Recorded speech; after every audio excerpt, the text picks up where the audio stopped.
بسم الله الرحمن الرحیم.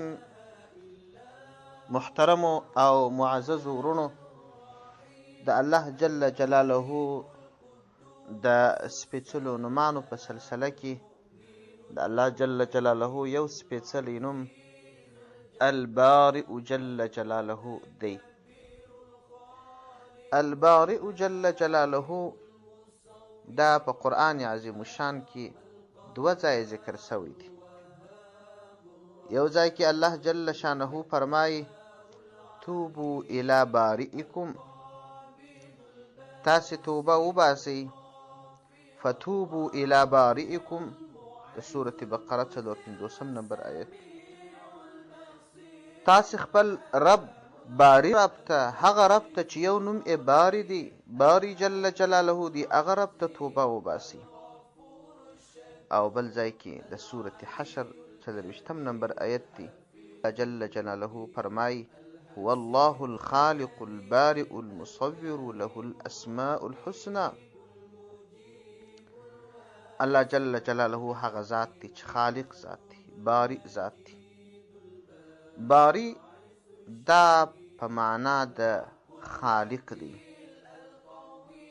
برأ یبرأ برأ یعنی خلق.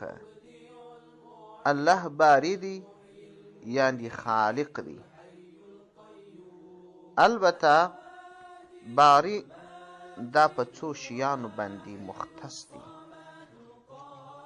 د اول ځل لپاره پیدا کوونکی او هغه خالق، هغه تخلیق چې هغه پاک بری وي، د هر قسم نقصان عیب مرض څخه پاک وي. داسې خالق، داسې مخلوق پیدا کول چې په دا خلقت کې هم هیڅ ډول نقص و عیب پاته نشي. دغسې رب او دغسې پیدا کوونکي ته باری جل جلاله وایي، او دا د الله جل جلاله سپېڅلی نوم دی. د دې مبارک نامه خاصیات هم ډېر ذکر شوي دي. یو ځای کې کتابونو لیکلي دي، وایي که څوک دا دوه نومان یو ځای سره وایي، البارئ جل جلاله، المصور جل جلاله، البارئ جل جلاله، المصور جل جلاله. دا دواړه یې ذکر کړي دي.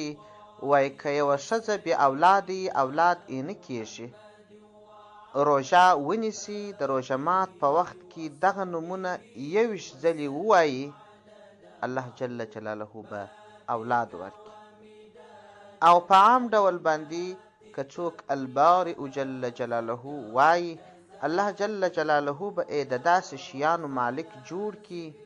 الله عز وجل به د خپل مخلوق څخه ځینې داسې اسباب او توکي د ده په اختیار کې ورکړي چې د هغه پیدایش نه اشنا وي او ډېر عجیب د ده په ژوندانه کې زیات مفید او ګټمن وي. والسلام علیکم ورحمة الله وبرکاته.